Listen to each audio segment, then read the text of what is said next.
tous, classique, jazz, moderne, contemporaine, break, lindy hop, hip hop. La liste est infinie. En tout cas, le dénominateur commun, c'est la danse. Nos témoins en sont férus. Et ils en parlent aujourd'hui sur le plateau de Dis-moi tout. Merci d'accueillir Julien.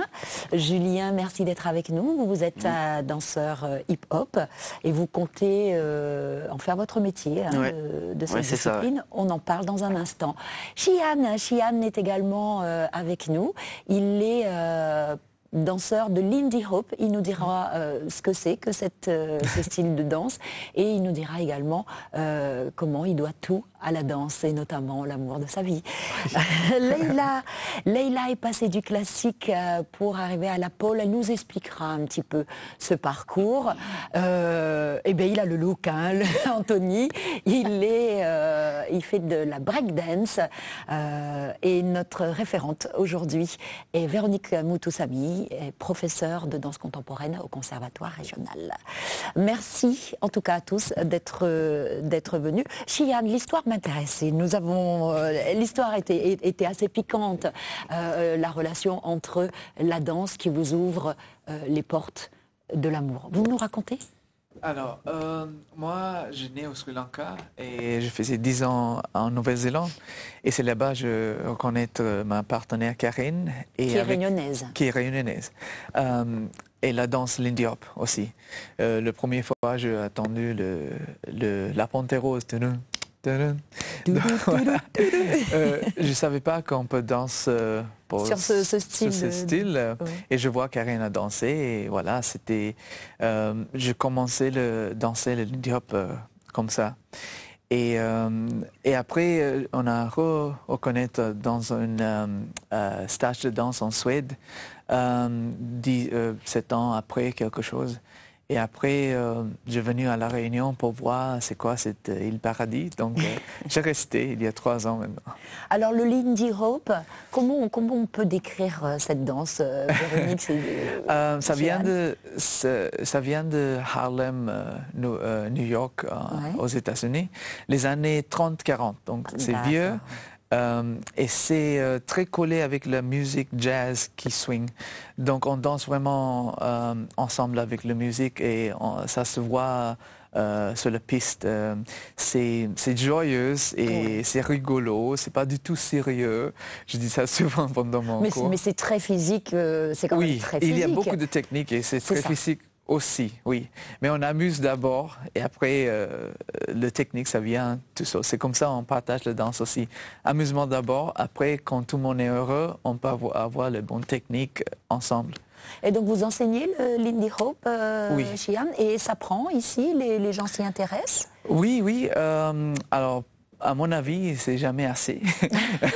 En Nouvelle-Zélande, je fais des cours aussi là-bas. Ici, on est en bonne centaine.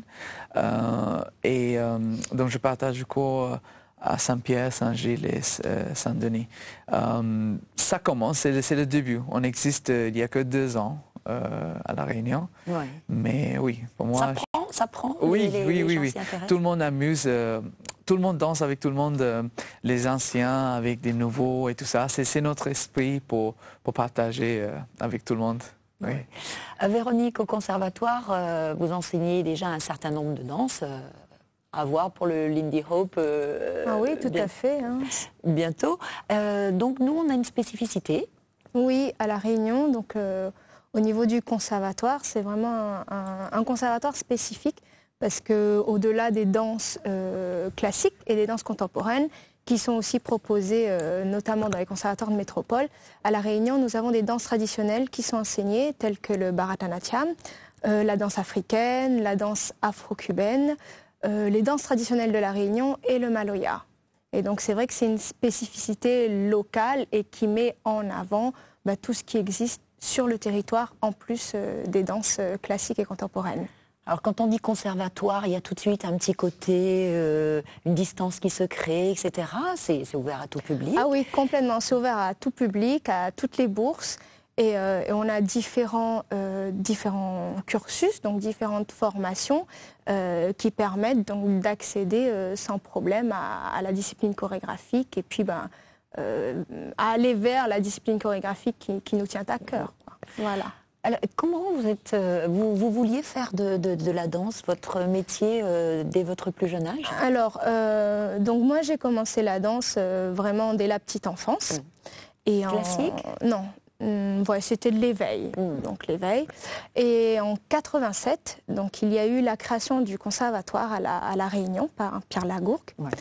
Et donc j'ai entamé donc cette formation, ce cursus conservatoire. Donc j'ai été formée par Marie-Christine Labadie, donc qui a formé bien des danseurs à la Réunion.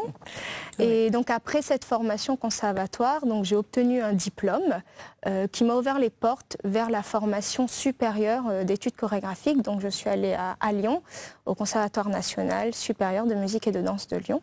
Donc j'ai une formation de danseuse-interprète de 3 ans. Et au bout de ces 3 ans, j'ai entamé ma carrière de danseuse-interprète avec différentes compagnies. Et au bout de 6 ans donc, de travail avec différents chorégraphes, comme Odile Duboc, Laurence Levasseur, Pascal Montrouge, j'ai décidé d'approfondir la pédagogie. Donc on m'a recrutée sur un poste dans un conservatoire de métropole où j'ai dû monter tout le département danse. Et en parallèle, j'ai suivi une formation pour avoir donc, le certificat d'aptitude, donc qui est le plus haut diplôme d'enseignement, notamment dans un conservatoire. Donc là, c'est vraiment une carrière rondement menée, mais à la base, au départ, c'était vous dansiez, il y avait quelque chose de ludique, Oui, enfin, c'était une vraie passion. Enfin, c'était donc oui, Marie-Christine, elle a su nous transmettre cette passion, nous transmettre le goût de l'effort, de la danse, le goût du travail. C'était un épanouissement. Donc je ne pensais pas au départ que j'allais en faire mon métier, d'autant plus que ce n'était pas vraiment considéré comme un métier. Donc les saltimbanques. Donc il fallait... enfin voilà, moi j'ai eu l'autorisation de tenter la danse après 2 années de fac. J'arrivais à l'âge limite pour intégrer des écoles supérieures. Donc on m'a autorisée à passer le concours et ben voilà, j'ai été prise dans cette école et j'ai poursuivi après. Le conservatoire forme des professionnels ou des futurs professionnels? Tout à fait, tout à fait. Donc quand on est au conservatoire, on sait qu'on va être un professionnel de danse. En tout cas... alors, voilà. pas forcément, il y a 2 offres de parcours. D'accord. Donc il y a un parcours... de qualité pour des amateurs, donc pour des gens qui ont envie d'avoir une formation de danse de qualité, mais il y a une formation pré-professionnelle, donc dans le jargon on va dire le cycle d'orientation professionnelle, qui va délivrer un diplôme, qui est le diplôme d'études chorégraphiques, donc qui ouvre les portes vers les écoles supérieures, vers le travail, vers des compagnies. Et à La Réunion, on a aussi un dispositif particulier qui est le Jeune Ballet, donc qui permet à ces élèves qui vont vers ce cycle-là d'avoir un renforcement donc, de la technique de danse, du travail du corps et la pratique de la scène pour approcher le plus possible le travail en compagnie. Leïla, dites-moi, comment on passe du classique, tutu, pointe, à la pole dance? Oui, alors j'ai commencé... pole ballet, alors expliquez-moi. C'est ça. J'ai commencé donc au conservatoire. Et donc j'ai fait ça de 7 ans, donc c'est l'âge pour entrer, de 7 ans à 17 ans. Avec quel objectif? En fait, j'avais donc pour but d'en faire ma profession. D'accord. Voilà. Et j'ai été prise à l'École nationale de Marseille. Donc je suis partie sur Marseille, en fait. Donc j'ai fait 1 année là-bas. Et ensuite, j'ai voulu changer. J'ai changé d'école qui s'appelle l'Académie méditerranéenne de danse de Thierry Le Floch et Mitou Monderan. En fait, c'était une école qui était vraiment pluridisciplinaire. Il y avait du cabaret, comédie musicale, classique, contemporain, moderne jazz. C'était vraiment ce que je voulais, ce qui me correspondait vraiment. En sachant qu'il faut avoir quand même une base classique, c'est super important. Et ensuite, voilà, j'ai passé des auditions, etc., de mes 17 ans à mes 21 ans. Il s'avère que ça ne marchait pas. Et je me suis dit, je prends ça comme un signe, c'est pas fait pour moi. D'accord. Du coup, j'ai baissé les bras. Et je suis revenue à La Réunion. Donc en 2012, je suis revenue à La Réunion et j'ai carrément changé de projet. Donc actuellement, je suis esthéticienne. Et voilà, donc dès que je suis arrivée à La Réunion, j'ai eu aussi un déclic. Et je ne sais pas pourquoi, j'ai eu un flash, je me suis dit, il faut que je fasse de la pole dance. J'ai toujours voulu faire ça. Je me suis dit, c'est ça que je veux faire. Et du coup, voilà, je me suis inscrite dans une école. Voilà, ça m'a vraiment plu. Et voilà, ça tourne vraiment autour de l'artistique, quoi. C'est pas le cliché comme les gens ils ont de la pole dance. Oui, voilà. bien sûr, oui. Là, vous savez de quoi je parle. Mais voilà, c'est vraiment quelque chose d'artistique, de très physique. Il faut pas croire que c'est physique, que oui, on a des tenues courtes, mais c'est pour adhérer à la barre. Voilà, c'est quelque chose de... J'ai voulu toucher à autre chose. Et en même temps aussi, j'ai fait un peu de flamenco, j'ai fait un peu de danse de salon. Voilà, j'aime en fait toucher à tout et pas que au classique, même si c'est mon âme au fond en fait. Voilà.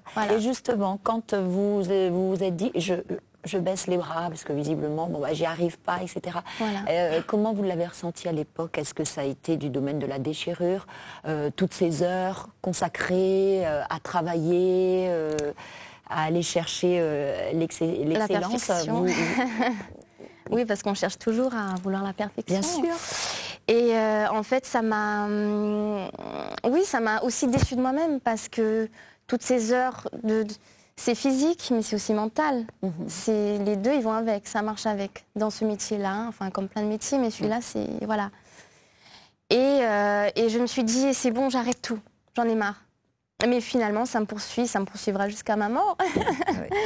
Non, et voilà, je continue en fait. Je ne peux pas m'arrêter. Ce n'est plus un métier, mais c'est devenu un loisir. Voilà. Une passion dévorante. Vous y consacrez combien de temps par semaine? Du lundi au vendredi. Tous les jours? Tous les soirs. Tous les soirs. Ouais, tous les soirs, il y a quelque chose de différent. Un coup c'est classique, un coup c'est contemporain, un coup c'est la pole. Et donc le samedi, je pars danser, oui, mais pour autre chose. Et le dimanche, c'est repos. Et la pole, alors un ballet classique, on voit bien, un spectacle de danse contemporaine, on imagine aisément. Et la pole dance sur une scène, c'est... pour l'instant, j'ai jamais fait de scène encore au niveau pole. D'accord. Voilà. C'est un souhait. Oui, peut-être prochainement, pourquoi pas. Et voilà. Mais maintenant, j'ai d'autres projets, ça y est, c'est... ma vie, c'est une aventure. Ça s'arrête jamais. Donc là, j'arrête en fait l'esthétique. Ah, voilà. Vous retournez à la danse. Exact. C'est vrai. Oui. Eh bien, dites-nous tout. C'est ça. En fait, j'ai eu un gros déclic l'année dernière. Et en fait, j'ai pour projet donc cette année de partir danser sur les bateaux de croisière. Donc d'être danseuse sur les bateaux de croisière. D'accord. Voilà. De vivre de ma passion. Proposer des chorégraphies, de vivre vraiment de ça. Voilà, d'être danseuse vraiment dans la compagnie. En fait, c'est les compagnies qui vont sur les bateaux de croisière. De danser, de voyager, d'être nourrie de tout ça. Et de retourner à la danse. C'est ça, exactement. Jusqu'à ma mort. Et nos petits jeunes Julien, hip-hop Julien. Donc hip-hop, c'est quand on est debout, qu'on fait certaines figures, et break, c'est plutôt au sol, c'est ça? En fait, le hip-hop, y a la culture hip-hop, et dans le hip-hop, on regroupe plusieurs disciplines comme le break, le popping, le lock, le new style. Et il y a d'autres styles, mais bon, ils sont pas encore connus, le voguing et tout. Ouais. Puis voilà, moi j'essaie de toucher un petit peu à tout. Après, j'excelle pas dans un domaine en particulier, mais bon, j'essaie de voir un peu partout. Et puis voilà, tous les jours, entraînement. Le déclic, il est venu comment? C'est en regardant quelqu'un? Est-ce qu'on a un modèle? En fait, la danse, c'est une longue histoire parce qu'à la base, je suis footballeur. Je suis toujours rien footballeur. À voir. Ouais, rien à voir. Moi, mes parents, ils considéraient un peu la danse hip-hop comme un truc racaille, un peu. Donc, du coup, je sortais un peu en douce pour aller m'entraîner. Et au fur et à mesure, le hip-hop a pris le dessus. Et puis, voilà. Aujourd'hui, je vais en faire ma vie et mélanger avec des disciplines de cirque et le foot. Enfin, essayer de faire un petit mélange. Créer un zambrocal. Un zambrocal, effectivement. Et le hip-hop, comme je l'avais demandé à Leïla, tu y consacres combien de temps? Tout le temps. Moi, je vis le truc lève à le fond. matin, Ouais, hip-hop, ou mange hip-hop, ou dors hip-hop. C'est le secret de toute façon. Il faut vivre le truc à fond. Et vous prenez des cours régulièrement, toujours dans le même crew, dans le même endroit? J'ai toujours appris tout seul. Après, j'échange un peu avec des potes. Sinon, Internet. Et puis, voilà.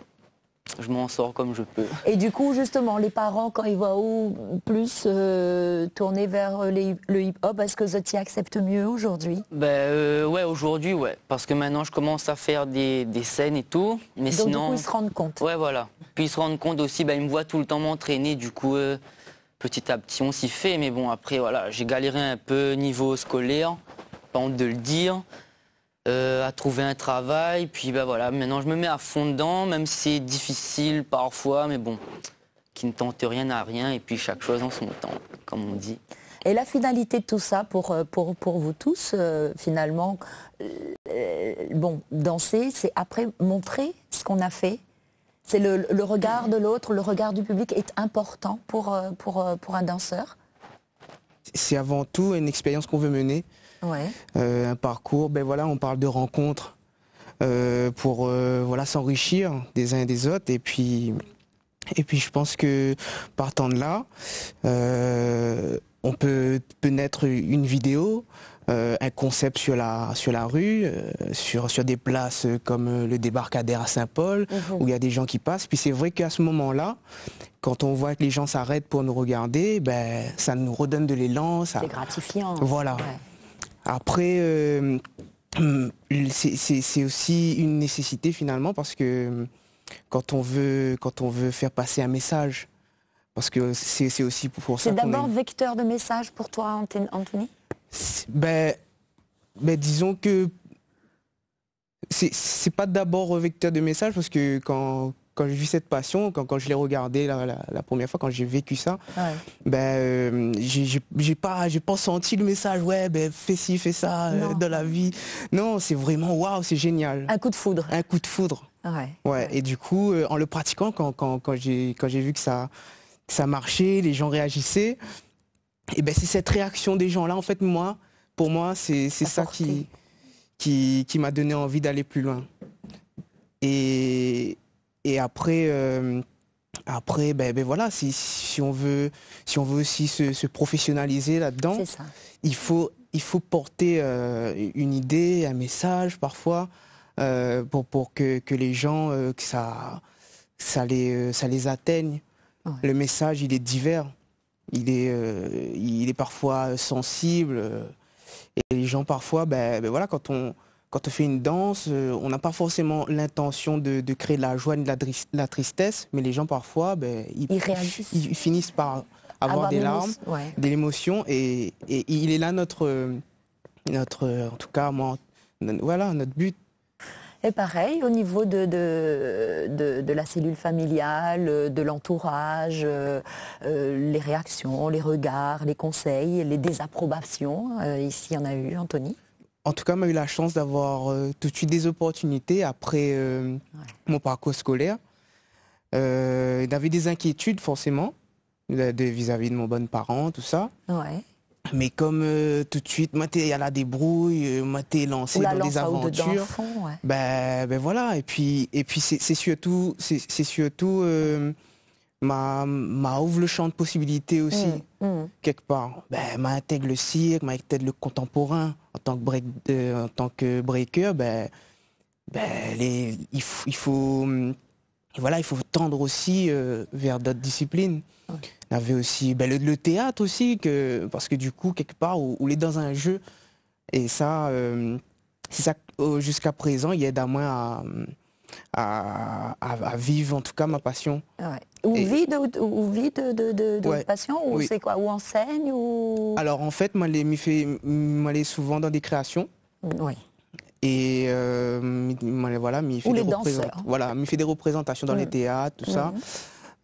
Aujourd'hui, voilà, mais pas seulement sur le plateau artistique, mais aussi manager pour des projets artistiques. Alors vous êtes un peu, les danseurs, bon c'est physique, hein, on est bien d'accord, vous exprimez avec votre corps, mais du coup c'est un petit peu comme chez les footballeurs, la carrière de danseur uniquement, j'entends, elle est un peu courte. C'est sûr qu'à un certain âge, on ne peut plus faire ce qu'on pouvait. Oui, pratiquer. Rouler sur la tête, tout ça.